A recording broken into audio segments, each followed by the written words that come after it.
Welcome back. ഇന്ന് നമ്മൾ വന്നിരിക്കുന്നത് നല്ലൊരു ചപ്പാത്തി, പൊറോട്ട, നാൻ, അപ്പം, ഇടിയപ്പം എല്ലാത്തിൻ്റെയും കൂടെ കഴിക്കാൻ പറ്റും നല്ല rich and creamy egg malai കറിയുടെ റെസിപ്പി ആയിട്ടാണ്. ഇത് നല്ലൊരു അടിപൊളി കോമ്പിനേഷനാണ് കേട്ടോ. നമുക്ക് ചപ്പാത്തി, പൊറോട്ട, അപ്പം, ഇടിയപ്പം എല്ലാത്തിൻ്റെയും കൂടെയും പറ്റും. ഈവൻ റൈസിൻ്റെ കൂടെ നല്ലൊരു വളരെ ടേസ്റ്റിയായ നല്ല ക്രീമി ടെക്സ്ചറുള്ളൊരു എഗ് കറിയുടെ റെസിപ്പിയാണ്. ഇത് നമ്മൾ ഇന്നിവിടെ സെർവ് ചെയ്യുന്നത് ചപ്പാത്തിയുടെ കൂടെയാണ്. ചപ്പാത്തി മാത്രമല്ല, റൈസിൻ്റെ കൂടെ അടിപൊളി കോമ്പിനേഷനാണ്. നല്ല ഒരു പ്രത്യേക ടേസ്റ്റ് തന്നെയാണ്. ഇപ്പം നമുക്ക് ഫ്രണ്ട്സോ അല്ലെങ്കിൽ എന്തെങ്കിലും ഒരു പാർട്ടിയൊക്കെ വന്നാലും ഈ ഒരു എഗ് കറി ഉണ്ടാക്കിയാൽ നല്ല അടിപൊളിയാണ്. നല്ലൊരു തിക്ക്, അതുപോലെ തന്നെ ഫ്രഷ് ക്രീമൊക്കെ ആഡ് ചെയ്യുന്നതുകൊണ്ട് നല്ലൊരു പ്രത്യേക ടേസ്റ്റ് തന്നെയാണ്. അപ്പോൾ നമുക്ക് ചപ്പാത്തിയുടെ കൂടെ ഇന്നിത് കഴിക്കാം. അപ്പോൾ ചപ്പാത്തിയുടെ കൂടെ കഴിക്കാൻ പറ്റും നല്ല പെട്ടെന്ന്, വളരെ പെട്ടെന്ന് തന്നെ, ഒരുപാട് ഇൻഗ്രീഡിയൻസും വേണ്ട. ഇപ്പോൾ ഈവൻ നിങ്ങളുടെ കയ്യിൽ ഫ്രഷ് ക്രീം ഇല്ലെങ്കിൽ ഫ്രഷ് ക്രീം ആഡ് ചെയ്യേണ്ട. വളരെ കുറച്ചൊരു എന്താ പറയുക, തേങ്ങാപ്പാൽ ഒഴിച്ചാലും മതി. അപ്പോൾ നമുക്ക് നോക്കാം എങ്ങനെയാണ് ഉണ്ടാക്കുന്നത്. ഞാനൊരു പാൻ വെച്ചിട്ടുണ്ട്. ആ പാനിലേക്ക് നമുക്ക് എണ്ണ ഒഴിച്ചു കൊടുക്കാം. എണ്ണ ഒഴിച്ചു കൊടുത്തതിന് ശേഷം നമുക്ക് കുറച്ച് ജീരകം, അപ്പോൾ ജീരകം പൊടി ഉണ്ടെങ്കിൽ അതിട്ടാലും മതി. അപ്പോൾ ഞാൻ ജീരകം പൊടി ഇല്ലാത്തതുകൊണ്ട് ഒരു അര ടീസ്പൂണോളം ജീരകം ഇട്ട് കൊടുത്തിട്ടുണ്ട്. ഇനി 2 വലിയ സവാള ഒന്ന് റഫ് കട്ട് ചെയ്തതാണ്. നമുക്ക് അരച്ചെടുക്കേണ്ടതാണ്, അതുകൊണ്ട് റഫ് കട്ട് ചെയ്തത് അതുകൂടി നമുക്ക് ഇതിലേക്ക് ഇട്ട് കൊടുക്കാം. എന്നിട്ട് ചെറുതായിട്ടൊന്ന് വാടി വരുമ്പം ബാക്കിയുള്ളതും കൂടി ഇട്ട് കൊടുക്കാം. അപ്പോൾ ചെറുതായിട്ടൊന്ന് വാടി ഇതുപോലെ ആ ഒരു പച്ചമണം മാറുന്നവരെ നന്നായിട്ടൊന്ന് വഴറ്റി കൊടുക്കുക.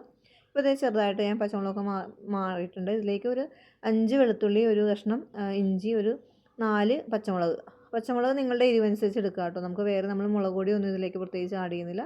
കുരുമുളക് പൊടി മാത്രമാണ് പിന്നെ ആഡ് ചെയ്യുന്നത്. അതിനുശേഷം നമുക്ക് ഇതിൻ്റെയൊക്കെ ഒന്ന് പച്ചമണം മാറുന്നവരെ ഒന്ന് ഇളക്കി കൊടുക്കുക. കുറച്ച് ഉപ്പ് കൂടി ഇട്ട് പെട്ടെന്നൊന്ന് തന്നെ വഴഞ്ഞ് കിട്ടും. അപ്പോൾ ഉപ്പ് കൂടി ഇട്ടിട്ട് നമുക്ക് ഒന്നുകൂടി ഒന്ന് വഴറ്റിയെടുക്കുക. മീഡിയം ഫ്ലെയിമിൽ വെച്ചിട്ട് വഴറ്റുക. കാരണം ആ ഒരു സവാളയൊക്കെ ഒന്ന് ജസ്റ്റ് ഒന്ന് ഒരു സോഗി പോലെ ആയി വരണം. അപ്പോൾ 2-3 മിനിറ്റ് ശേഷം ഇതൊന്ന് ഇങ്ങനെ ഒന്ന് ഇളക്കി കൊടുക്കുക.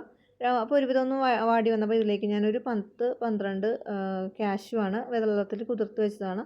അതും കൂടി ഇട്ടിട്ട് നമുക്കിതൊന്ന് നന്നായിട്ടൊന്ന് ഇളക്കി കൊടുക്കാം. അപ്പോൾ അതും കൂടി ഇടുമ്പോഴാണ് നമുക്ക് നല്ലൊരു ക്രീമി ടെക്സ്ചറും കൂടി വരുന്നത്. നല്ലൊരു തിക്ക് രൂപത്തിൽ വരണമെങ്കിൽ കാഷ്യൂം കൂടി ഇടണം. അപ്പോൾ അതെ നന്നായിട്ട് തന്നെ വഴന്നു വന്നിട്ടുണ്ട്. ഇനി നമുക്കിതിലേക്ക് ഞാൻ കുറച്ച് മല്ലിയില, അപ്പോൾ മല്ലിയില ഇട്ടിട്ട് ഒരുപാട് നേരം ഇളക്കേണ്ട ആവശ്യമില്ല.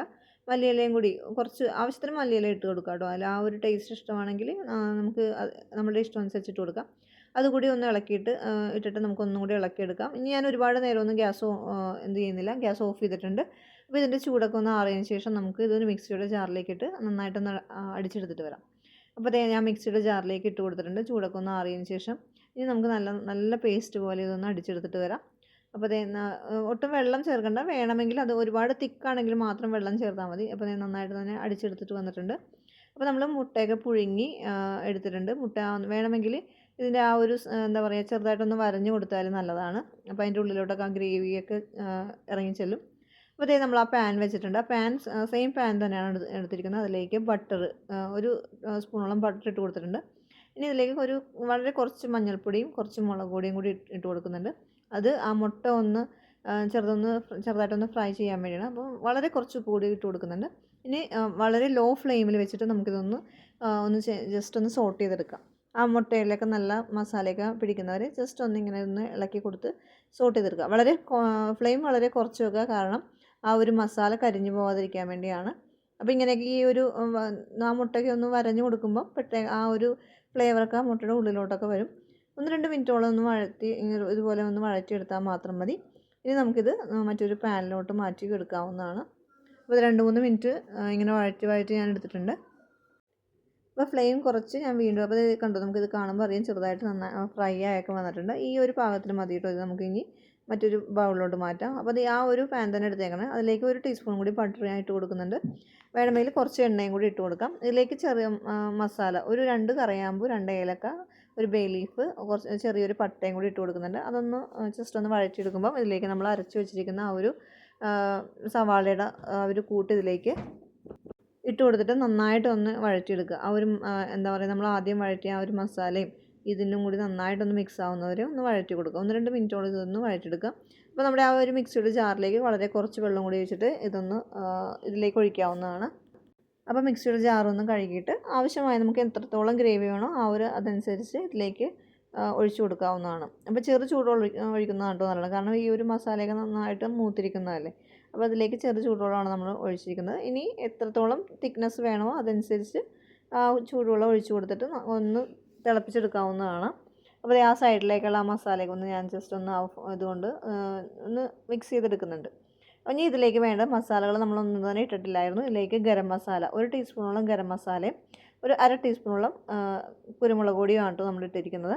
അപ്പോൾ ഈ ഒരു ടൈമിൽ നിങ്ങൾക്ക് ജീരകത്തിൻ്റെ പൊടി ഉണ്ടെങ്കിൽ ഈ ജീരകത്തിൻ്റെ പൊടി ഈ ടൈമിൽ ഇട്ടാൽ മതി. അല്ലെങ്കിൽ ആദ്യം നമ്മൾ കറി ഉണ്ടാക്കുന്ന ഒരു സമയത്ത് സവാളയൊക്കെ വഴറ്റുന്ന സമയത്ത് വേണം ജീരകം ഇടാൻ വേണ്ടി. അപ്പോൾ നന്നായിട്ടൊന്ന് മിക്സ് ചെയ്ത് കൊടുക്കുക. അതിനുശേഷം ഇത് ഓൾറെഡി നന്നായിട്ട് തിളച്ചിട്ടുണ്ട്. ഇതിലേക്ക് ഒരു 2-3 ടേബിൾ സ്പൂണോളം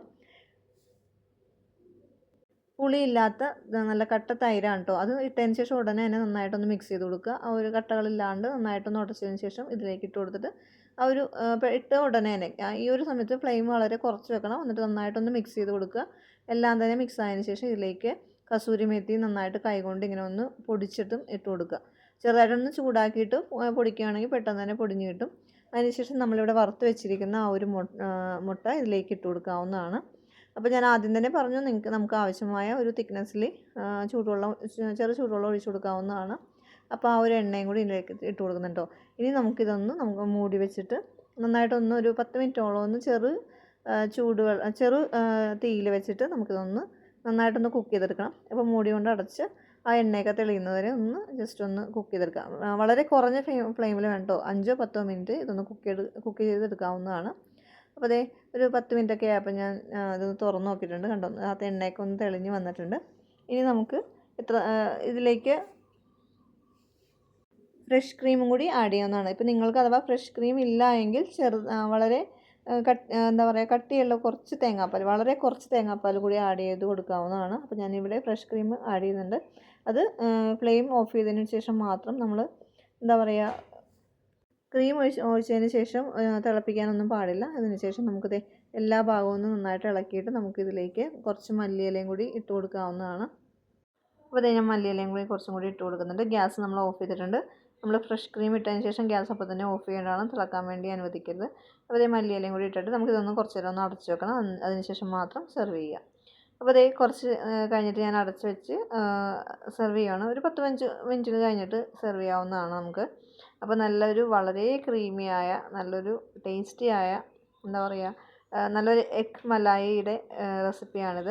അപ്പോൾ ഈ ഒരു രീതിയിൽ നിങ്ങൾ ഇതുവരെ ട്രൈ ചെയ്ത് നോക്കിയില്ലെങ്കിൽ തീർച്ചയായും ട്രൈ ചെയ്ത് നോക്കണം. അപ്പോൾ ഇന്ന് നമ്മളിവിടെ കഴിക്കുന്നത് ചപ്പാത്തിയുടെ കൂടെയാണ്. ചപ്പാത്തിയുടെ കൂടെ നല്ലൊരു അടിപൊളി കോമ്പിനേഷനാണ് കേട്ടോ. ചപ്പാത്തി, പൊറോട്ട, നാൻ, അപ്പം, ഇടിയപ്പം എന്തിൻ്റെ കൂടെ നല്ലൊരു അടിപൊളി കോമ്പിനേഷനാണ്. അപ്പോൾ നല്ലൊരു ചപ്പാത്തിയുടെ കൂടെ നമുക്കിത് കഴിക്കാവുന്നതാണ്. ഇത് ഡിന്നറായിട്ടോ അതുപോലെ ബ്രേക്ക്ഫാസ്റ്റായിട്ടോ എന്ത് വേണമെങ്കിലും കഴിക്കാം. വളരെ പെട്ടെന്ന് തന്നെ, ഒരുപാട് ടൈമൊന്നും വേണ്ട. ഒരു 10-20 മിനിറ്റ് മാത്രം മതി ഈ ഒരു കറി ഉണ്ടാക്കിയെടുക്കാൻ വേണ്ടി. അപ്പോൾ വീഡിയോ ഇഷ്ടപ്പെട്ടാൽ ലൈക്ക് ചെയ്യാനും നിങ്ങളുടെ ഫ്രണ്ട്സ് ആൻഡ് ഫാമിലിക്കും ഷെയർ ചെയ്യാനും മറക്കരുത്. അപ്പോൾ നമ്മുടെ ചാനൽ ഇതുവരെ സബ്സ്ക്രൈബ് ചെയ്തില്ലാത്തവർ സബ്സ്ക്രൈബ് ചെയ്യാനും തൊട്ടടുത്ത ബെൽ ബട്ടൺ ഓൾ പ്രസ് ചെയ്യാനും മറക്കരുത്. എന്നാൽ മാത്രമേ ഞാൻ വീഡിയോസ് ഇടുമ്പോൾ അതിനുള്ള നോട്ടിഫിക്കേഷൻ നിങ്ങൾക്ക് ലഭിക്കുകയുള്ളൂ. അപ്പോൾ മറ്റൊരു അടിപൊളി വീഡിയോ ആയിട്ട് കാണുന്നവരെ താങ്ക് യു ഫോർ വാച്ചിങ്.